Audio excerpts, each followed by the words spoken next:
평안으로 우리의 영혼을 주관하시는 하나님 앞에 모든 영광을 올려드립니다. 귀한 찬양 감사드립니다. 이제 오늘 우리에게 주시는 하나님의 말씀을 봉독하도록 하겠습니다. 오늘 주시는 본문 말씀은 사도행전 2장 14절부터 37절까지의 말씀입니다.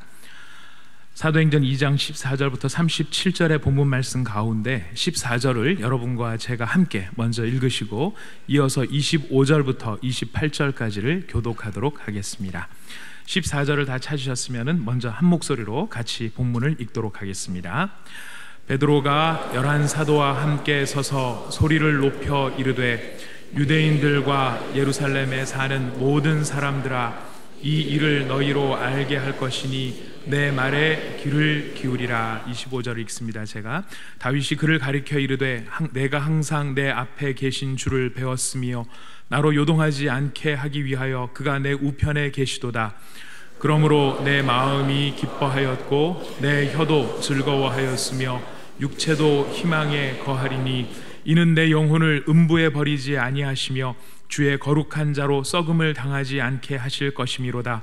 주께서 생명의 길을 내게 보이셨으니 주 앞에서 내게 기쁨이 충만하게 하시리로다 하였으므로. 아멘.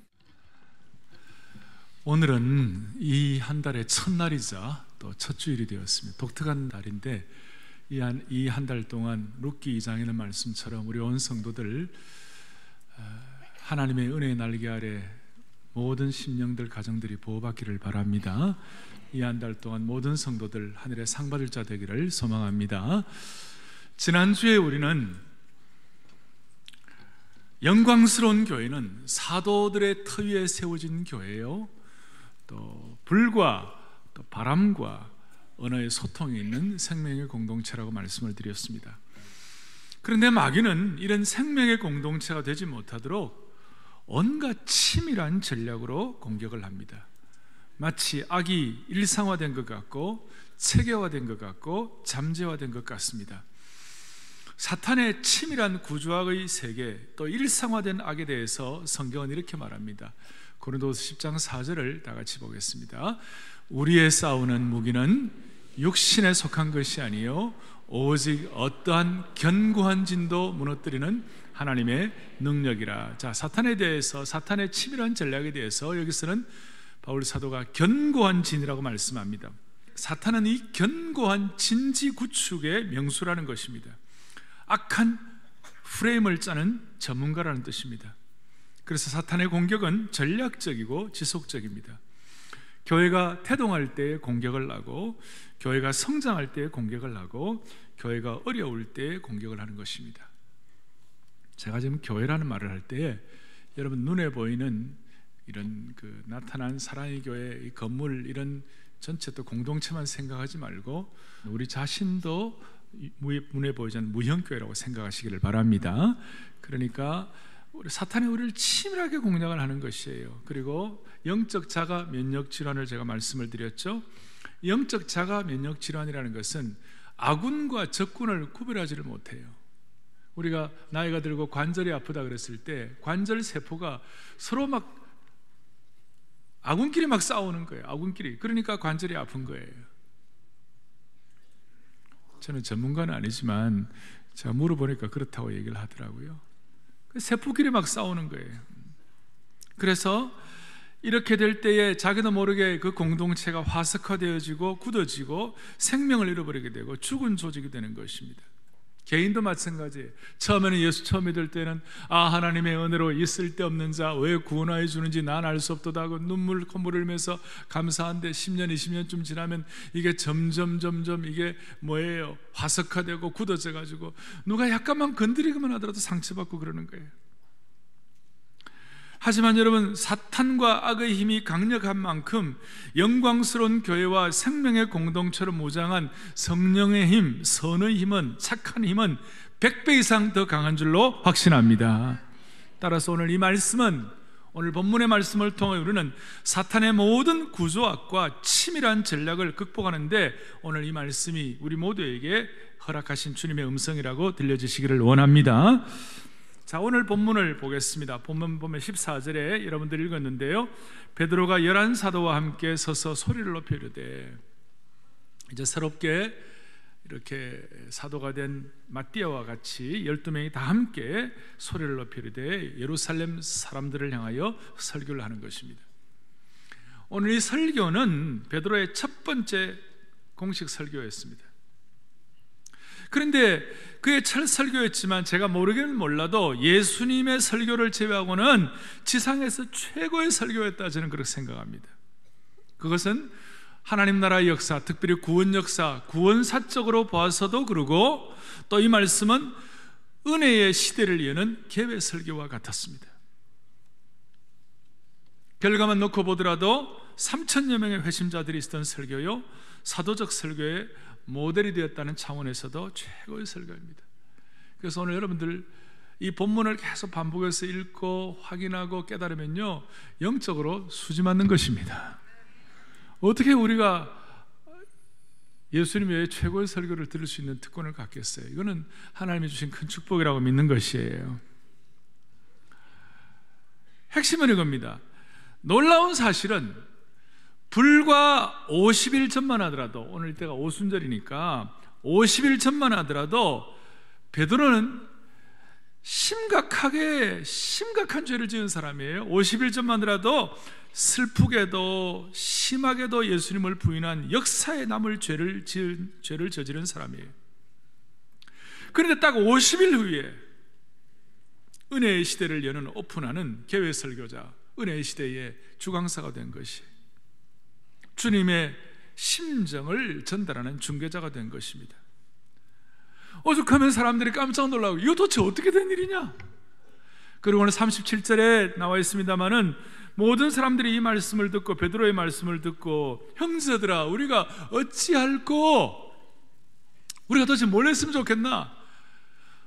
모든 설교자의 참 바램과 기대는 뭐예요? 그 설교를 듣고 사람들이 우리가 어찌할꼬, 내가 어떻게 하면 좋겠는가, 내가 어떤 삶의 변화를 일으키면 좋겠나 하는 그런 고백을 할 수 있다는 것이 모든 설교자의 영적인 어떤 목표인데, 오늘 이 베드로의 설교를 통하여 그런 일이 일어났다는 것이에요.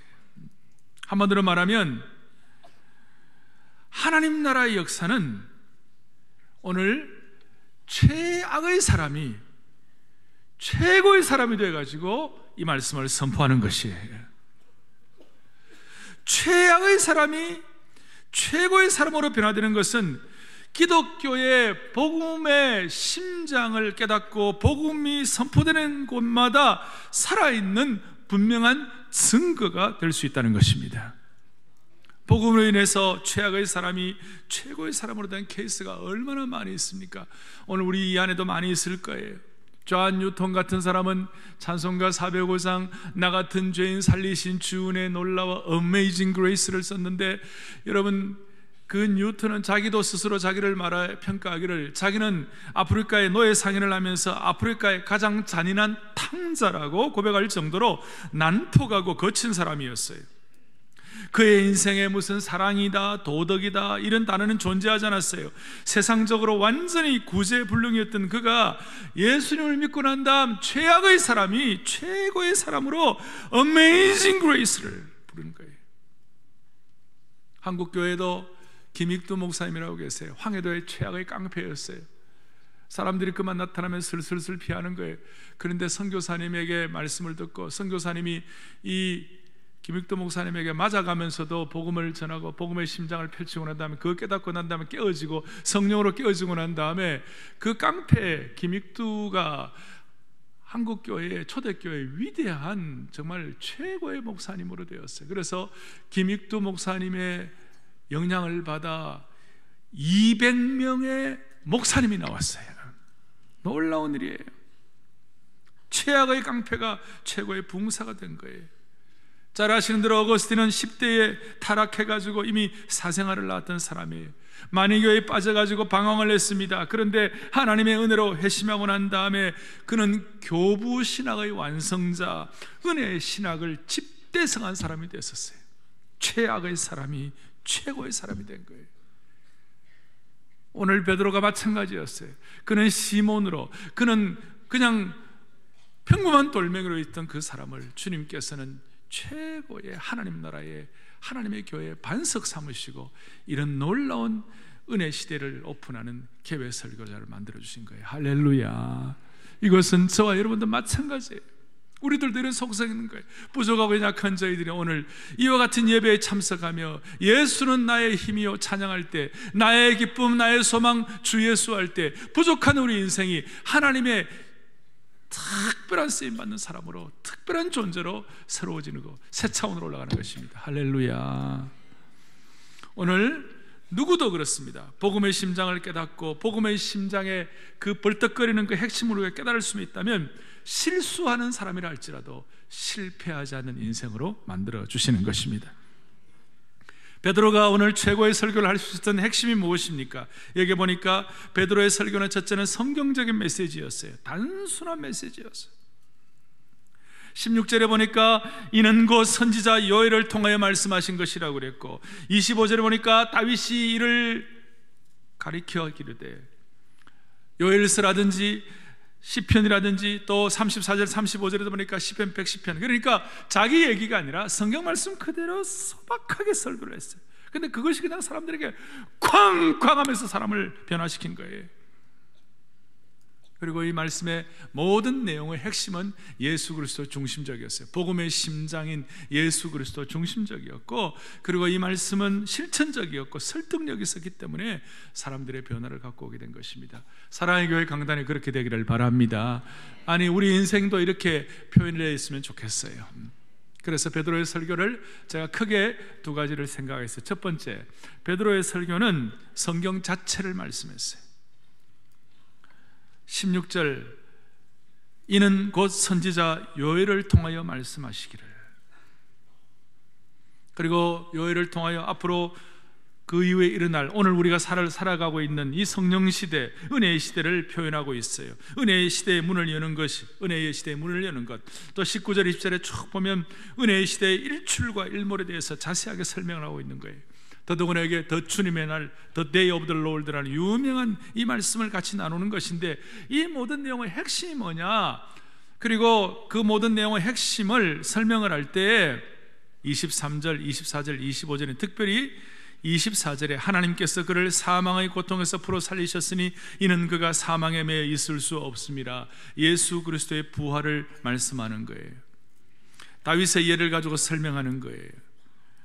그리고 27절에 보면 이는 내 영혼을 음부에 버리지 아니하시며 주의 거룩한 자로 썩음을 당치 않게 하실 것이미로다.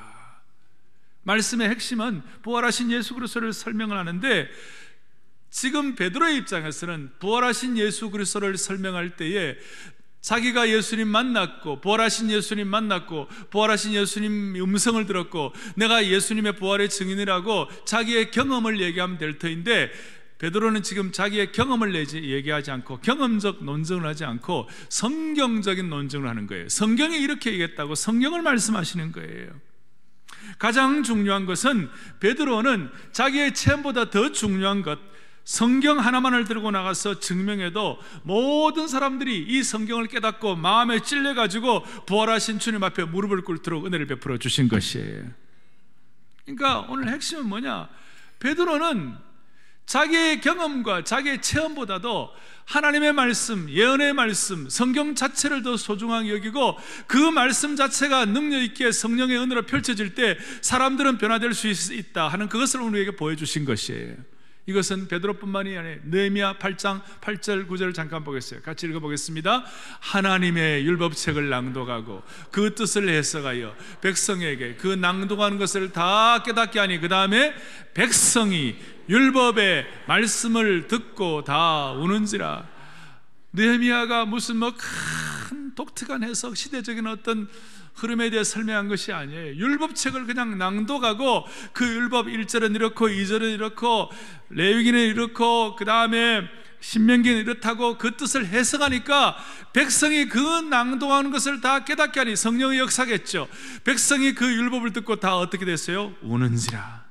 오늘 이 패턴이 그대로 반복이 되는 것이, 베드로는 자기의 경험을 얘기한 것이 아니라 구약 성경 하나님의 말씀 자체를 얘기하니까 이 말씀을 듣고 백성들이, 예루살렘 거민들이 형제들아 내가 어찌하면 좋겠는가. 오늘 사랑의 교회와 우리 교회는 이 말씀이 살아있는 축복이 있기를 바랍니다. 골로새서 3장 16절에 하나님께서 말씀하시기를 그리스도의 말씀이 너희 속에 뭡니까? 풍성히 가는, 말씀이 풍성히 가할 때에 감사하는 마음으로 하나님을 찬양하고 피차서로 가르치고 권면하는 역사가 일어난다는 말씀을 오늘 우리에게 주시는 것이에요. 오늘 이 은혜, 이 순전한 말씀이 사랑의 교회 모든 공동체, 다락방, 가정마다 충만하게 되기를 원하는 것입니다. 그래서 이 말씀 자체가 우리에게 있어지는 것을 요한계시록에 보면 하나님께서 요한을 통하여 말씀을 먹으라고 얘기하시는 거예요. 에스겔도 먹으라고 말씀하시고, 그 외에 하나님의 백성들 예레미야도 이 말씀을 먹으라. 처음 먹을 때는 좀 쓴 것 같지만 나중에는 그 말씀이 너 속에서 달게 된다고 말씀하시는 거예요. 사랑하는 형제자매 여러분, 철학자 하이데거는 언어는 존재의 집이라고 그랬어요. 그 말씀을 통하여 우리 심령을 새롭게 형성을 해야 되는 것이에요.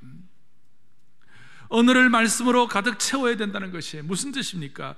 똑같은 그릇인데도 불구하고 그게 무엇을 담느냐에 따라서 김치통이 되기도 하고 소금통이 되기도 하고 쓰레기통이 되기도 하는 거고 아니면 보석함이 되기도 하는 것이에요. 오늘 순전한 하나님의 말씀으로 가득 채워 우리 교회는 말씀 충만하고 우리 교회는 성령 충만한 교인이 될 수 있도록 복 주시기를 원하는 것입니다. 전체의 핵심의 첫 번째 기둥은 베드로는 자신의 경험이나 자신의 뜻보다도 하나님의 말씀 그 자체를 순전하게 그대로 선포했다는 것입니다. 두 번째로 선포한 말씀의 핵심이 무엇일까요? 선포한 말씀의 핵심은 22절 보겠습니다. 22절, 이스라엘 사람들아 이 말을 들으라. 너희도 아는 바와 같이 하나님께서 나사렛 예수로 큰 권능과 기사와 표적을 너희 가운데서 베푸사 너희 앞에서 그를 증언하셨느니라. 첫 번째는 나사렛 예수 그리스도, 성육신하신 예수 그리스도를 말씀했습니다. 성육신하신 예수 그리스도께서 23절, 그가 하나님께서 정하신 뜻과 미리 하신 대로 내어준 바 되었거늘 너희가 법 없는 자들의 손을 빌려 못 박아 죽였으나, 예수 그리스도의 십자가 사건을 말씀하시는 거예요. 십자가 사건으로 끝나는 것이 아니라 24절, 하나님께서 그를 사망의 고통에서 풀어 살리셨으니 이는 그가 사망에 매여 있을 수 없었음이라라.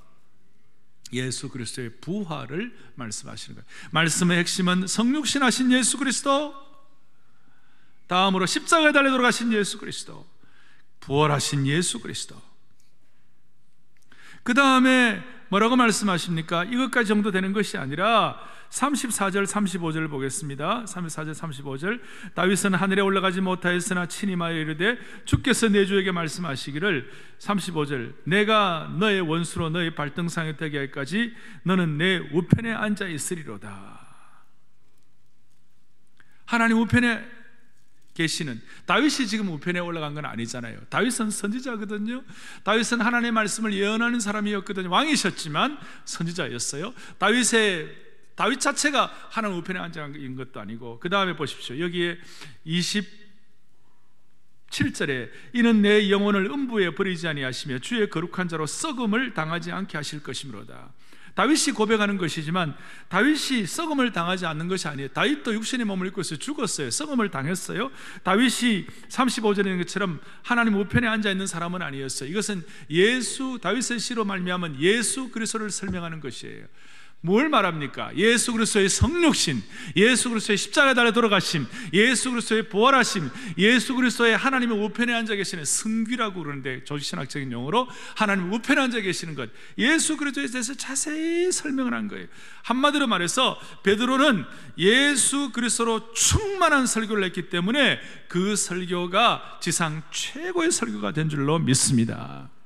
이것을 누가가 오늘 여기에 기록했습니다마는, 누가는 한 번 더 그가 누가복음 24장 44절에 누가가 마지막 누가복음을 기록하면서 이 말씀을 다시 한번 정리를 하는 거예요. 누가복음 24장 44절 다 같이 보겠습니다.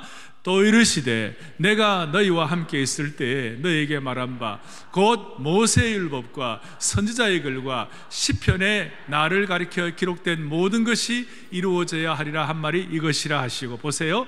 모세의 율법과 선지자의 글과 시편, 구약 전체를 크게 뭉뚱그려서 통칭하면 모세의 율법 토라와 예언서와 그 다음에 시가서예요. 시편이에요. 그러니까 구약 전체의 핵심이 뭐냐? 나를 가리켜 기록된 것이다. 예수 그리스도를 가리켜 말씀하신 것이다. 동시에 신약에서도 요한복음 5장 39절을 크게 우리 합독하겠습니다. 같이 보죠. 너희가 성경에서 영생을 얻는 줄 생각하고 성경을 영광하니와 이 성경이 곧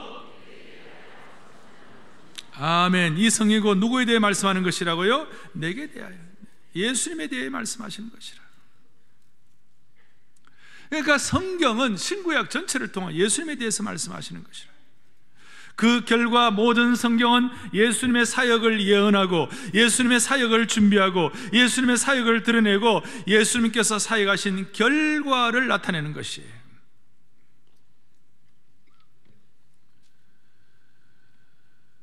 오늘 베드로의 설교가 최고의 설교 될 수 있었던 것이 예수 그리스도 중심의 설교를 했기 때문에 그런 축복이 나타났다는 것입니다.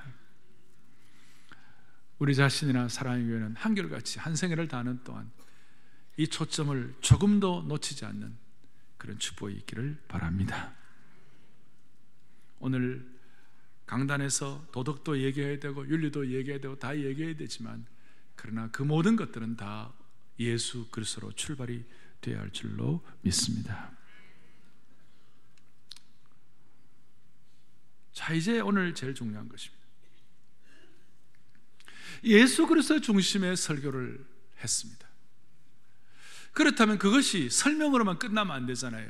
그것이 성령님과 함께 임하실 때 36절 좀 보세요. 그런즉 이스라엘 온 집은 확실히 알지니 너희가 십자가에 못 박힌 이 예수 그리스도를 하나님이 주와 그리스도가 되게 하셨느니라. 주와 그리스도가 되게 하셨느니라. 오늘 이 예수님이 저와 여러분의 주와 그리스도가 된 줄로 믿습니다. 주는 주님이시라는 뜻이에요. 그리스도란 말은 내 삶의 모든 문제를 해결하시는 분이라는 뜻이에요. 그런데 그것이 된 사람들, 특별히 33절도 좀 보세요. 하나님이 오른손으로 예수를 높이시매 그가 약속하신 성령을 아버지께 받아서 너희가 보고 듣는 것을 이와 같이 부어주셨느니라 그랬어요. 성령의 여러분 보고 듣는 것, 지금 불의 해같이 불이 임하고 바람의 능력이 임하고 그 다음에 언어의 소통이 임하고 성령의 기름 부으심이 있게 하시고 말씀과 함께 성령이 부어주심을 갖게 되셨어요. 사도행전 10장 44절 보니까 말씀이 임할 때 사도행전 10장 44절 시작.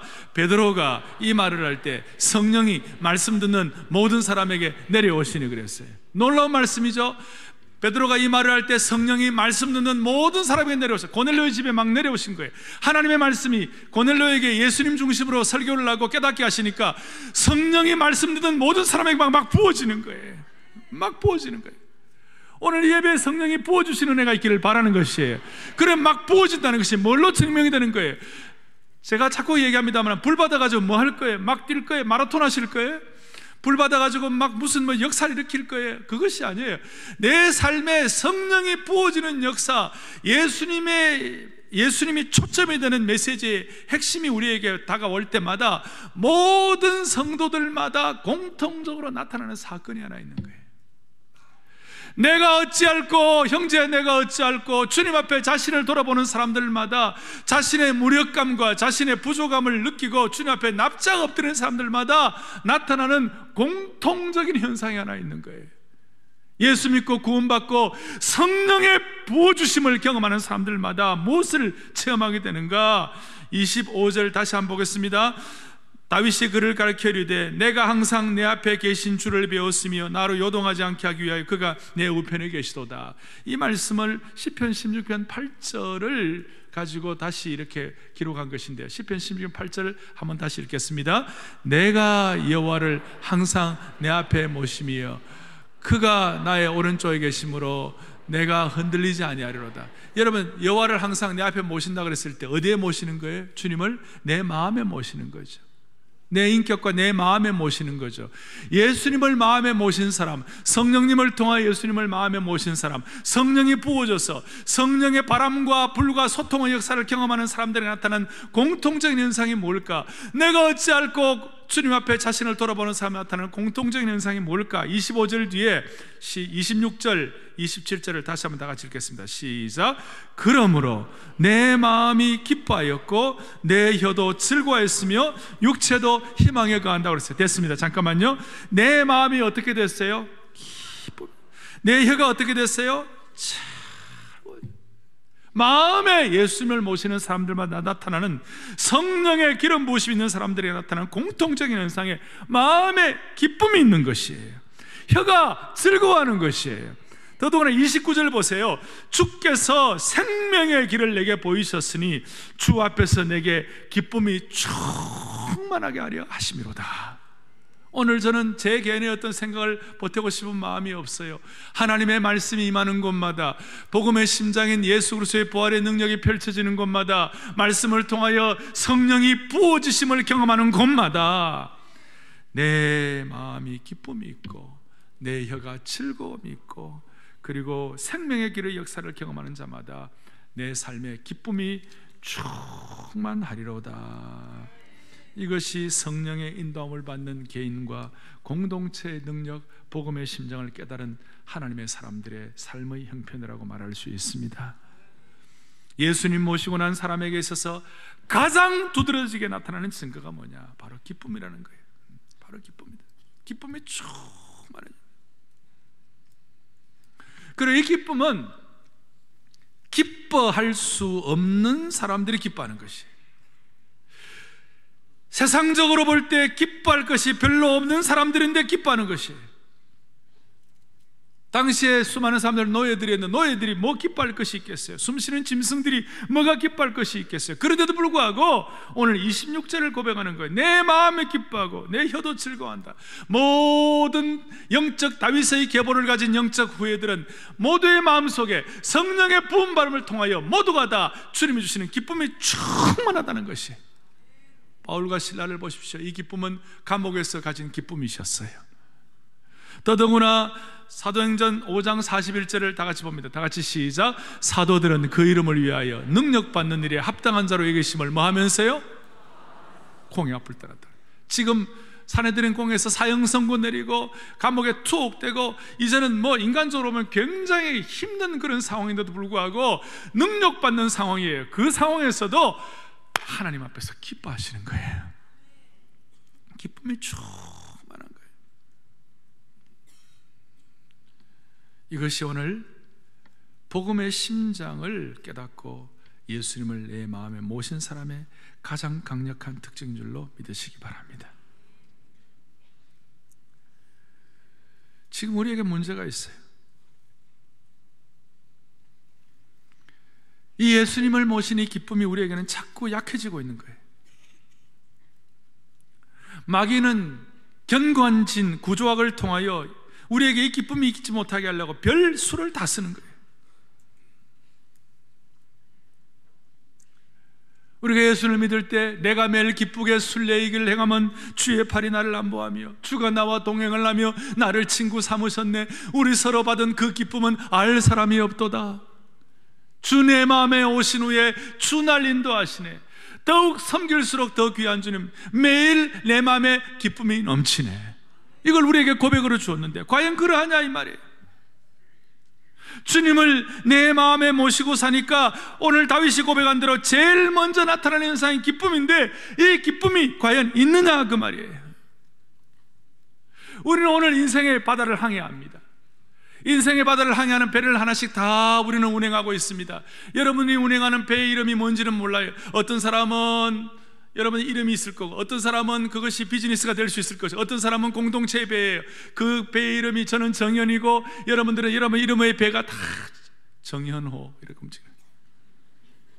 그런데 제 모든 배를 운행하면서 그 배 위에다 깃발이 필요해요. 이 배는 어느 나라에 소속된 것입니다. 이 배는 어느 선조에게 소속된 것입니다. 이 배는 어느 회사에 소속된 것입니다. 그래서 관능성명을 가지고 그 배가 어느 사람에게 소속된, 누구에게 소속된 것임을 표현하는 깃발이 있어요. 여러분과 제가 예수님을 모시고 예수님께 소속되고 복음의 심장을 경험한 사람이라고 우리가 할 수 있다면, 우리의 삶의 바다에서 삶의 바다를 운행하는 내 인생의 배에 내 인생의 정체성이 뭐냐? 여러분들의 배의 깃발을 기쁨으로 달아야 되는 거예요. 기쁨의 깃발을 달아야만 되는 것이에요. 만약에 그것이 사라졌다면 성령 부은 사람의 증거가 아니에요. 사람은 모두 자기의 성을 쌓고 자기 성 안에서 살고 있습니다. 모든 성들은 그 성 위에다가 이 성이 누구에게 소속된 것임을 표현하는 깃발이 있습니다. 총나라 유비 때는 유비라고 해서 유자가 달려 있습니다. 조조에게는 조자가 달려 있습니다. 오나라는 오자가 달려 있습니다. 여러분들의 인생의 성의 깃발에는 뭘 달고 있는 거예요? 우리가 우리의 인생에 성령 받은 사람으로서, 복음의 심장을 깨달은 사람으로서 우리의 삶에 성의 깃발을 달아야 할 거예요. 그게 깃발이 뭐냐? 희락이라는, 기쁨이라는 깃발인 줄로 믿으셔야 합니다. 오늘도 주일마다 여러분 우리 교회로 오셨을 때 다른 데 살펴볼 거 없어요. 사랑에 오실 때 위에 깃발이 있느냐 없느냐 그거 살펴보고 오셔야 돼요. 태극기가 있어요. 또 교회 깃발이 있어요. 저는 이제 이렇게 생각합니다. 하나님 아버지, 사랑의 교회 이 깃발을 이제 기쁨으로 바꾸게 하여 주십시오. 제가 기쁨으로 바꿀지 몰라요 지금.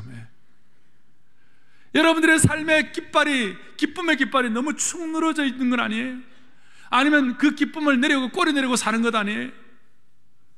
이유야를 막론하고 환난 중에서도 기뻐할 수 있는 복음의 심장을 깨닫기를 바랍니다. 환난은 인내를, 인내는 연단을, 연단은 소망을 이루는 줄 알기 때문에 우리는 기뻐한다고 말했습니다.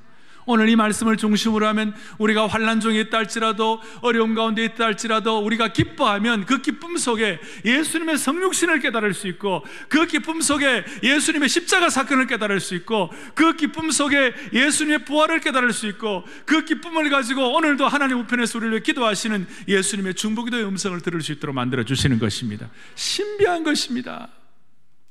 따라서 우리 오랜만에 사랑하는 형제자매 여러분, 오늘 예수님 때문에 복음의 심장인 이 은혜 때문에 여러분 어떻습니까? 그러면 좋습니다. 한번 해보시겠어요? 오래간만에 오늘 첫날이니까 사랑하는 교우들이여, 사랑하는 형제자매 여러분, 오늘 예수님 때문에 복음의 심장인 예수님의 부활의 능력 때문에 오늘 시간 여러분 어떻습니까? 그거밖에 안 좋습니까? 다시 한번 사랑하는 형제자매 여러분, 오늘 이 시간 복음의 심장인 예수 그리스도 때문에 여러분 어떻습니까? 우리 손을 한 번쩍 들고 어떻습니까? 좋습니다. 다시 한번 어떻습니까? 좋습니다. 삶의 모든 짐들이 다 벗겨지기를 바랍니다. 여러분들의 삶의 모든 무거운 짐들이 다 벗겨지게 해주시고 기쁨의 강수, 복락의 강수가 회복되기를 원합니다. 하나님의 나라는 말에 있지 않고 능력에 있는 것입니다. 할렐루야. 오늘 우리의 기쁨의 깃발을 점검해 보십시오. 너무 낙지 않았습니까? 찢어지진 않았습니까? 혹시 그 깃발을 내리고 살고 있지는 않습니까? 기쁨, 하나님의 기쁨이 당신의 삶에 충만하기를 원한다 할 때 입술이 아니라 내 온몸으로 고백하여 여러분 기쁨 회복하십시오. 사랑의 교회가 기쁨 발전소가 되기를 원하는 것입니다. 어떤 분들은 교회면 아이고 왜 아직까지 저 성탄 추리를 제가 하지 않고 나눴나? 물론 다음 주는 제가 할 거예요. 그런데 이렇게 둔 이유가 뭐예요? 제가 원하는 건요, 우리 교회 오면 좀 기뻐하라 이거예요. 저 추리를 장식하면서 우리가 저기 라이트가 있고 오늘도 이게 있잖아. 이거 왜 저렇게 전기값을 많이 쓰나? 여러분 그렇게 생각하지 말고 교회 오면 기쁨이 충만하기를 바란다는 것이. 아멘. 기쁨이 충만. 그래서 여러분 저는 기쁨 생각하면 작년도 우리 성탄 이브날 우리 온 교우들 성탄 축하 잔치 했잖아요. 그날 기쁨이 있었잖아요. 그 기쁨이 계속 한 해 동안 가기를 원하는 것이에요. 교회만 오면 이 기쁨이 회복되어야 되는 거예요. 어떨 때는 좀 데코레이션도 있고 하면 야, 저 낭비한다 그래 생각하지 말고, 물론 아낄 거예요. 하지만 교회 오면 여기는 희락의 발전소구나, 기쁨 발전소구나, 기쁨을 회복하게 하는 곳이구나, 이걸 생각해 가지고 여러분 다시 한번 기쁨 회복하십시오. 여러분의 기쁨의 깃발을, 정체성을 다시 한번 회복하십시오. 할렐루야. 우리는 기쁨의 공동체라고 믿으시기를 바랍니다. 그렇게 할 때 하나님 우리에게 있는 모든 수치와 부끄러움을 물러가게 해 주실 것입니다. 하나님의 나라가 말에 있지 않는 것입니다. 한 가지만 더 점검하겠습니다. 그 결과 형제들아 우리가 어찌할꼬? 회개하고 38절 베드로가 이르되 너희가 회개하여 각자 예수 그리스도의 이름으로 세례를 받고 죄 사함을 받으라. 그리하면 성령의 선물을 받겠다. 제가 다 자세히 설명할 수 없고 한마디로 말해서 자기의 무력감, 자기의 영적인 누추함을 느끼고 주님 앞에 나아갔습니다. 그리고 주님을 인격적으로 맞이하고 이 복음의 심장 앞에, 부활의 능력 앞에 납작 엎드려서 예수 그리스도를 구세주로 모시는 하나님의 백성들이 된 것입니다. 최고의 설교가 최고의 구세주 앞으로 인도한 것입니다. 그런데 오늘 많은 사람들이 이 예수님을 인격적으로 만나지 못한 사람들이 있습니다. 한국 교회가 벌써 130년이 되니까 교회 자체가 제도화가 되었습니다. 교회 문화가 있습니다. 교회 문화가 나쁜 것은 아니고 귀한 것입니다만 이게 제도화될 때에 교회 내에 무슨 사람들이 많이 늘어나느냐? 철치맨들이 많이 늘어나는 것입니다. 종교인들이 늘어가고 교인들이 늘어나는 것입니다. 지금 우리는 오늘 우리가 어찌할꼬 자기의 부족함을 깨닫고 주님 앞에 납작 엎드린 것은 종교인이 아니라 지저스맨, 예수의 사람이고 크리스천이 되는 것입니다. 종교인이 아니라 성도가 되는 것이고 신자가 되는 것입니다. 오늘 우리 주위에 평판이 좋고 잘 교육받고 도덕적으로 훌륭하지만 구원받지 못한 죄인이 많이 있습니다. 종교 생활에 익숙해서 예수님을 인격적으로 알지 못하지만 스스로 속고 있는 사람들이 많이 있습니다. 핵심은 뭐냐? 내가 어찌할꼬? 심령이 가난한 상태가 된 적이 없다면, 심령이 가난한 상태가 되어본 적이 없다면 이것은 진리 지식에 도달하지 못한 사람이고 아직까지 예수님을 인격적으로 모시지 못한 사람들이에요. 모든 인생은 그가 어떤 대단한 사람이라 할지라도 주님 앞에서 자기의 절망감과 자기의 공허함을, 자기의 실패를 깨닫고 내가 어찌할꼬 하고 주님 앞에 나오는 것입니다. 오늘 예수님을 영접하지 않은 잘 교육받은 도덕적인 죄인들이 너무 많습니다. 우리 주위에. 조나단 에드워드 목사님은 도덕주의자들의 실상에 대해서 이렇게 말합니다. 그들은 자신들이 도덕적이고 질서 있는 삶을 살아가고 있기에 결코 심판받지 않을 것이라고 확신하고 있어요. 그들 중에는 스스로 구원을 얻으려고 노력하는 이들도 있다는 것입니다. 조나단 에드워드는 스스로 남보다 더 도덕적이고 모범적인 삶을 산다고 생각하는 사람들의 치명적인 약점을 설명하는 것이에요. 오늘 우리는 우리가 어찌할꼬? 우리의 연약함, 우리의 영적인 절망감 그거 느끼고 주님 앞에 납작 엎드려서 나와서 주님을 구세주와 주님으로 영접한 하나님의 백성들이 된 것입니다. 다시 한번 오늘 이 사실 33절에 있는 것처럼 약속하신 성령을 아버지께 받아서 너희가 보고 듣는 이것을 부어주셨느니라. 불의 같이 갈라지는 것, 변화의 능력, 언어의 소통을 통하여 오늘 이 생명의 공동체의 능력을 가지고 모두가 다 하나님의 큰 일을 말하는 부활의 증인이 되기를 간절히 바랍니다. 이럴 때 우리 교회가 그토록 기대하는 복음적 평화 통일을 우리가 경험할 수 있을 것이고, 우리가 그토록 기도하는 세계 복음주의 교회의 쇠퇴를 막는 그런 축복이 있을 것입니다. 말씀을 정리하겠습니다. 오늘 우리는 베드로의 최고의 설교를 요약해서 들었습니다. 모든 복음의 메시지의 핵심은 최악이 최고로 변화되는 것이고, 경험보다 말씀 충만이고, 말씀의 핵심은 예수 그리스도이시고, 예수 그리스도로 충만하면 누구나 다 그 인생의 항해에 기쁨의 깃발을 들고 항해할 수가 있을 것입니다. 누구나 기쁨의 복음 앞에 자신을 보면 자신의 절망감과 공허함을 확인하고 예수 그리스도 앞에 나아갈 수밖에 없습니다. 50일 만에 최악의 사람이 50일 만에 최고의 하나님의 사람으로 쓰임받을 수가 있었습니다. 할렐루야. 다 손을 펼치십시오. 우리 기쁨, 하나님 기쁨이 당신의 삶에 충만하기를 원합니다. 같이 한번 찬양하겠습니다. 기쁨, 하나님 기쁨이 진심으로 주님 이거 있게 하여 주시옵시고, 입술의 고백이 아니라 복음의 심장을 깨닫는 하나님의 사람으로 내 삶의 바다에, 내 삶의 파도 속에, 내 삶의 여정 가운데서 내 삶의 인생의 배에 기쁨의 깃발을 올리고 주님 앞에 항해하겠습니다. 그런 마음으로 기쁨, 하나님의 기쁨이 기쁨 하나님의 기쁨이 당신의 삶에 넘쳐나니 기쁨 하나님의 기쁨이 당신의 삶에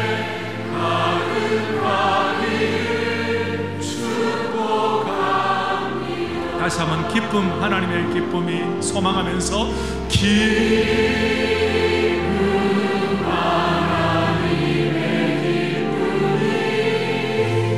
당신의 삶에 넘쳐나기를 기쁨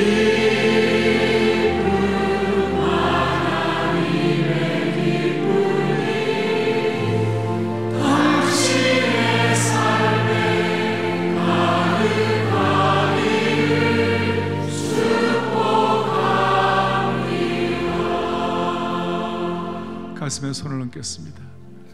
하나님 아버지, 오늘 우리는 베드로의 최고의 설교를 같이 나누었습니다. 우리는 부족하지만 이 말씀이 우리 앞에 펼쳐지게 하신 것 감사합니다. 모두가 다 복음의 심장인 예수 그리스도를 마음에 모시고 마음에 모신 사람들이 인생의 기쁨의 깃발을 들고 평생 살아가는 저희들 되게 하여 주시옵소서. 이 기쁨을 맛보고 체험하고 이 기쁨을 증거하는 증인의 삶을 살아가게 하여 주시옵소서. 예수 그리스도 이름 받들어 간절히 기도 올리옵나이다. 아멘.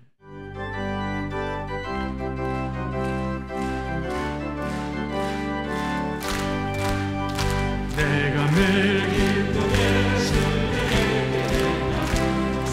팔이 나를 안보합니다. 내가 주의 눈동을 받는 삶이며 주의 영을 함께하리라. 성령이 계시네. 할렐루야 함께하시네.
사랑하는 형제자매 여러분, 오늘 누가 박수치라고 말 안 했죠?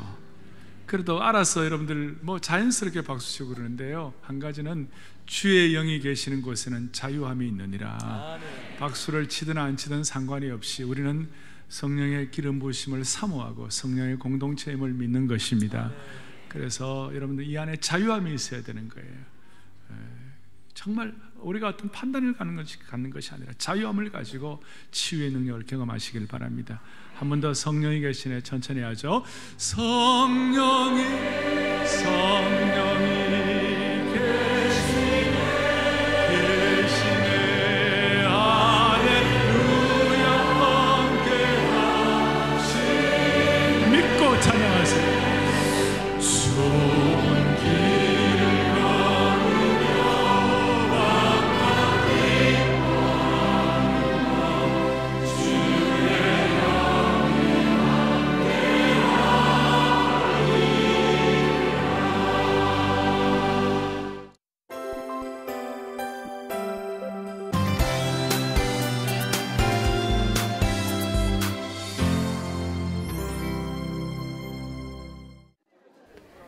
지난 24일 여직장인 다락방 겨울 수양회가 은혜채플에서 열렸습니다.